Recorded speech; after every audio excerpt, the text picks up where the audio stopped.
Marvel Cinematic Universe is a shared universe, so you have a character that has interconnections and references to other shows or other films.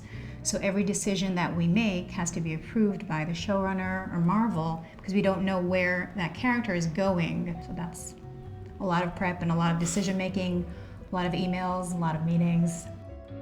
I get the characters first, get their clothes together and get everything approved.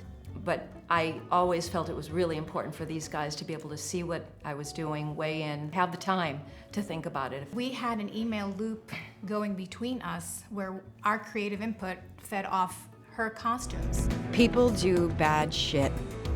I just avoid getting involved with them in the first place. Kristen Ritter as Jessica Jones. Everything about her changes when she is in her hair, makeup, and her wardrobe. Her voice tone changes, the way that her head tips, the way she stands, like everything is different. She really becomes Jessica Jones. I need a drink. This is a woman who had gone through a terrible trauma, and she kind of used her look, her clothing, as protection against the outside world. And she really doesn't care at all about how she looks. She gets drunk, she comes home, she flops on her bed, and in the morning she gets up and maybe she has 2 or 3 pairs of the same jeans, so she doesn't have to think about making a choice, and she just grabs the pair that's either closest to her bed or smells the least. I had to think about it quite a bit because, first of all, we need many, many, many multiples. And we have to consider stunt doubling. We have to consider when she gets shot, when she gets hurt, when she starts to bleed. So I think we had 15 to 20 of those jackets. The jeans, we bought every pair there was all over the planet. It's the same with her hair. She doesn't do her hair. Everybody can do a blowout, everybody can curl hair, but to make hair look natural, like somebody just got up and didn't care, is really the challenge with this particular show. Makeup-wise, she's alcoholic. She doesn't care what she looks like. So just to create that edginess of the invisible makeup, I'll call it, we just put black liner on top and bottom, and scenes that she needs to be more hungover, we'll just let that smudge. Jesus, you're a vision. Hair, the skin.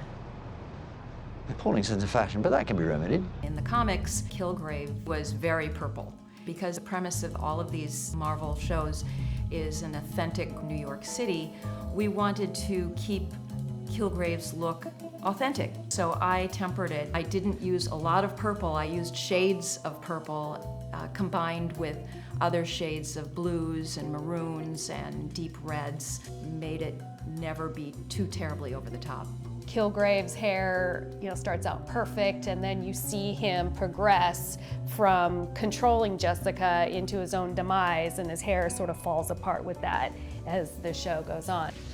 So how do you stop a mind controller? I have to find him first. I was in charge of the non-prosthetic special effects. I have Josh Torrey, who's in charge of the prosthetics on the show. God damn it! If leg gets infected, you're not going anywhere. Take off your pants. I usually like a little more romancing. Don't we all? So for instance, Jessica Jones, the first few episodes, she has different cuts. We had to take into consideration how many days passed between the last time we saw them.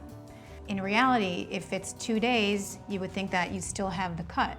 But since she has healing power, Marvel would perhaps want it 50%. You all right? Well, what doesn't kill us makes us stranger. Stronger. You say so.